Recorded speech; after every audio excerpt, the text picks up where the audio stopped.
एक वक्त का किस्सा है। एक गांव में एक किसान अपने बेटे के साथ रहता था। उसके पास एक घोड़ा और एक गधा था। किसान जंगल से उस घोड़े पर लकड़ियां लादकर बाजार में जाकर बेचा करता था, जिससे वो अपने घर का गुजारा करता था। उसी गांव में मीठे नाम का एक आदमी अपने माँ बाप और बीवी के साथ रहता था। अब तू मुझे ये बता, तू मुझे कपड़े खरीदने के 5,000 रूपए दे रहा है कि नहीं, या मैं ये घर ही छोड़कर चला जाऊँ? जा जा, मैं तो कब से दुआएं करता हूँ कि तेरे से मेरी जान छूट जाए। एक नंबर का निकम्मा इंसान है तू। अब्बा जी, जिस दिन मैं घर छोड़कर चला गया ना, उस दिन तू इतना रोएगा कि तेरी आंखें सूज कर मोटी मोटी हो जाएंगी। होने दे तू मेरी आंखें मोटी, बस तू इतनी मेहरबानी कर, ये घर छोड़ के चला जा। अजी, क्या तुम मेरे बेटे के पीछे पड़े रहते हो हर टाइम? एक ही तो बेटा है मेरा, इसे घर से निकाल दोगे तो अपने पास क्या रहेगा? इतना तुझे प्यार आ रहा है तो तू इसे 5,000 रूपए दे दे, मेरे पास तो नहीं है। हाँ दूंगी, मैं अपने बेटे को 5,000 रूपए दूंगी। जा मेरी अलमारी से 5,000 रूपए निकाल ले और अपने लिए अच्छे कपड़े लेकर आ। अरे वाह अम्मी जान, दिल ही खुश कर दिया आपने। मैं भी जाकर पैसे लेता हूँ। मीठा अलमारी से 5,000 रूपए निकाल कर ले जाता है। अरे वाह, अब आएगा मजा। इन पैसों से अपने दोस्तों के साथ मिलकर खूब मजे करूँगा। वहाँ बाजार में बिट्टू का बाप लकड़ियाँ बेच रहा होता है। अरे भाई, मुझे अपने घर के लिए लकड़ियों की जरूरत है। कितने रुपए की दोगे मुझे लकड़ियाँ? भाई साहब, अगर आप सारी लकड़ियाँ लेना चाहते हो तो मैं आपको सारी लकड़ियाँ 4,000 की दे दूंगा। 4,000 तो बहुत ज्यादा है। हाँ, अगर तुम मुझे ये लकड़ियाँ 2,000 में बेचो तो मैं तुमसे खरीदने के लिए तैयार हूँ। नहीं, 2,000 तो बहुत कम है। इनको काटने पर बहुत मेहनत लगती है मेरी। मैं 4,000 रूपए से 1 रुपया भी कम नहीं बेचूंगा। तो फिर अपनी लकड़ी अपने पास रख और सारा दिन बेचता रहे। इतनी महंगी लकड़ियाँ तो कोई खरीदेगा ही नहीं। ये कहकर वो आदमी वहाँ से चला जाता है और तभी मीठे का गुजर वहाँ से होता है। अरे यार, वो देखो, वो घोड़े पर लकड़ियाँ बेच रहा है। क्यों ना इसे उल्लू बनाया जाए? हाँ मीठे, बिल्कुल अपना तो काम ही यही है। फिर तैयारी पकड़े।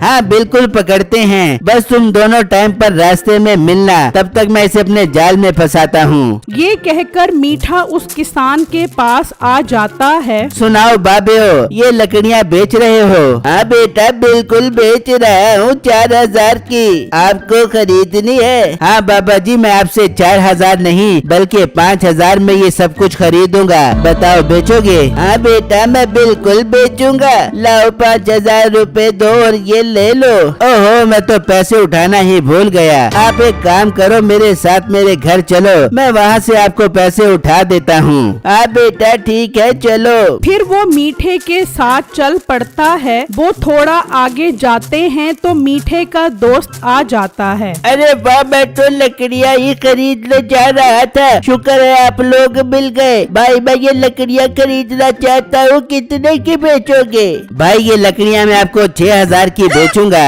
ये क्या कह रहे हो तुमने तो मुझे अभी लकड़ियों के पैसे ही नहीं दिए, फिर तुम इसे आगे कैसे बेच सकते हो? ओ बाबा जी, हमारा सौदा पहले ही हो चुका है। मैं आपको इनसे पैसे लेकर देता हूँ। लाओ भाई 6,000 रूपए दो और ये लकड़ियाँ ले लो। हाँ क्यों नहीं, चलो आप मेरे घर चलो, मैं आपको पैसे उठा देता हूँ। हाँ ठीक है, चलो बाबा जी इनके घर चलते हैं, मैं वहाँ आपको पैसे उठा देता हूँ। फिर वो तीनों चल पड़ते हैं। जब वो थोड़ा आगे आते हैं तो मीठे का तीसरा दोस्त आ जाता है। अरे लकड़ी वालों, मैं तो आप ही का इंतजार कर रहा था। मुझे ये लकड़ियाँ खरीदनी है, कितने की बेचोगे? भाई 7,000 की बेचूंगा आपको। ठीक है, मुझे मंजूर है, मैं 7,000 में सब कुछ खरीदूंगा। ये 7,000 रूपए पकड़ो। मीठे का दोस्त उससे 7,000 रूपए पकड़ लेता है और अपना 1,000 अलग करके, ये लो भाई, मेरा आपसे 6,000 में सौदा हुआ था, ये 6,000 पकड़ो। मीठा 6,000 लेता है और 1,000 अलग करके, ये लो बाबा जी, मेरा आपसे 5,000 में सौदा हुआ था, ये 5,000 पकड़ो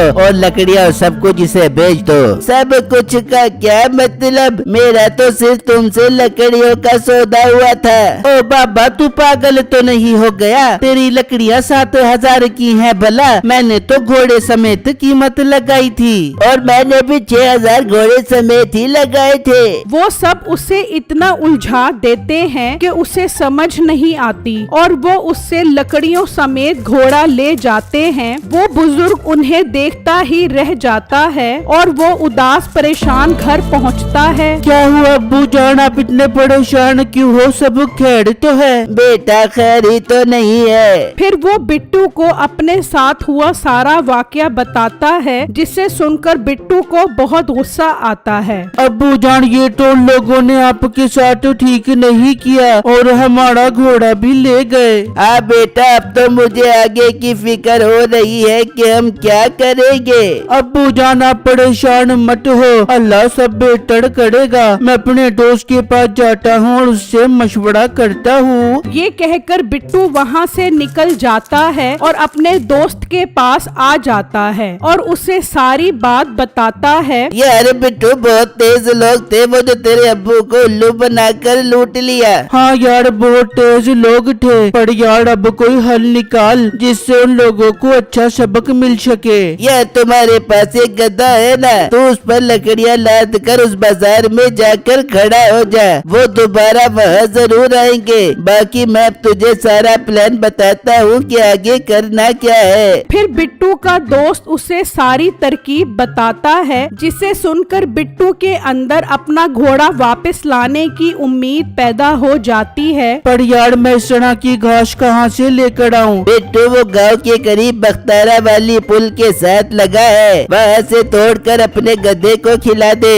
ठीक है मैं भी जाता हूँ और वो घास तोड़ कर आता हूँ। फिर बिट्टू उस जगह पर आ जाता है और उसे वो घास नजर आ जाती है। वो उस घास को तोड़ लेता है और उसे ले जाकर अपने गधे को खिला देता है। फिर अगले दिन वो उस गधे पर लकड़ियाँ लाद कर उसी बाजार में खड़े हो जाते हैं। बिट्टू का दोस्त थोड़ा दूर खड़ा हो जाता है। अब तो उनको इंतजार करते करते काफी टाइम गुजर जाता है। यार अभी तक तो कोई लकड़ी खरीदने ही नहीं आया, लगता है आज मुझे ऐसे ही घर वापस जाना पड़ेगा। वो सोच रहा होता है कि उसे मीठा और उसके दोस्त आते नजर आते हैं। वो भी बिट्टू को देखकर खुश हो जाते हैं। अरे वाह दोस्तों, लगता है आज नया शिकार अपने हाथ लगेगा। तैयारी पकड़ो, मैं इसे जाल में फंसाता हूँ। ये कहकर मीठा बिट्टू के पास आ जाता है। हाँ भाई, लकड़ियाँ बेचोगे आप मुझे? जी भाई 4,000 में सारी लकड़ियाँ ले लो। मैं 5,000 में लेता हूँ, मगर मेरे पैसे घर रह गए हैं। मेरे साथ चलो, मैं आपको पैसे उठा देता हूँ। अच्छा तो ये वही इंसान है जिसने मेरे अब्बू को उल्लू बनाकर उनसे सारी लकड़ियाँ और घोड़ा ले लिया। क्या सोच रहे हो? चलो मेरे साथ मेरे घर चलो।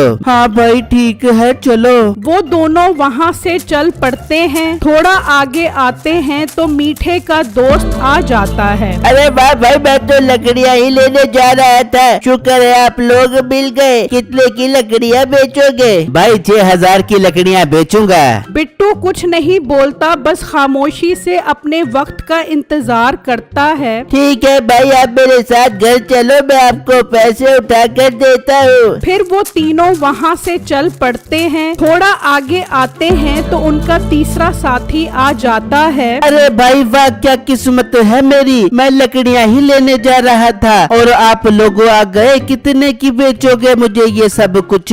भाई ये 7,000 का सामान है। ठीक है, ये 7,000 पकड़ो और सारा सामान दे दो। फिर इस तरह वो सब अपने अपने पैसे लेते हैं। लाओ इस गधे की रस्सी मेरे हवाले कर दो। क्या मतलब, कौन सी रस्सी? तो मैंने तुमसे लकड़ियाँ गधे समेत ही खरीदी हैं। हाँ तो सही कह रहा है, तेरी लकड़ियाँ 7,000 की हैं भला। हाँ मुझे ये गधा और लकड़ियाँ दो। तभी बिट्टू का दोस्त वहाँ आ जाता है। अरे वाह भाई, ये गधा तो बहुत अच्छा है। किसका है ये गधा? भाई ये गधा मेरा है। अगर तुम चाहो तो मैं तुमसे ये गधा 50,000 का खरीदना चाहता हूँ। क्या 50,000? अरे ये तो बहुत अच्छी कीमत है। हाँ मैं जानवरों की बहुत अच्छी कीमत दे लेता हूँ और इन्हें बाहर के मुल्क में बेचता हूँ। भाई मेरे पास एक घोड़ा भी है, वो कितने का लोगे? मैं तुमसे घोड़ा 1 लाख रुपए का खरीद लूंगा। क्या 1 लाख रुपए? भाई तुम रुको, मैं भी घोड़ा लेकर आता हूँ। और मोटे तू यहाँ खड़ा हमारा मुँह क्या देख रहा है? तेरे से हमारा सौदा हो चुका है, अब तू निकल यहाँ से। बिट्टू वहाँ से चला जाता है और दरख्त के पीछे छुप जाता है और मीठा घोड़ा लेने चला जाता है और वो थोड़ी देर बाद घोड़ा लेकर आ जाता है। लो भाई मैं घोड़ा ले आया हूँ, चलो अब घोड़े और गधे के 1.5 लाख रुपए दे दो। बिट्टू अपना घोड़ा देखकर खुश हो जाता है। अच्छा तो आखिर इन्हीं के पास था मेरा घोड़ा। अरे भाई मेरे पेट में अचानक गड़बड़ शुरू हो गई है, आप जरा रुको, मैं दरख्त के पीछे से पेट हल्का करके आता हूँ। वो वहाँ से चला जाता है और वो सब उसका इंतजार करने लग जाते हैं। इंतजार करते करते काफी टाइम गुजर जाता है। बिट्टू और उसका दोस्त दरख्त के पीछे से घास का कमाल देखने का इंतजार करने लग जाते हैं कि अचानक वो गधा जोरदार गैस छोड़ता है। वो गैस इतनी जहरीली होती है कि मीठा और उसके दोस्त उस जहरीली गैस को बर्दाश्त नहीं कर पाते और वहीं गिरकर मर जाते हैं। फिर बिट्टू और उसका दोस्त दोनों आ जाते हैं और वहाँ से अपना घोड़ा और गधा ले जाते हैं और घर आकर अपने बाप को सारी बात बताते हैं। वो भी बहुत खुश हो जाता है। इस तरह मीठे और उसके दोस्त को अच्छी सजा मिल जाती है।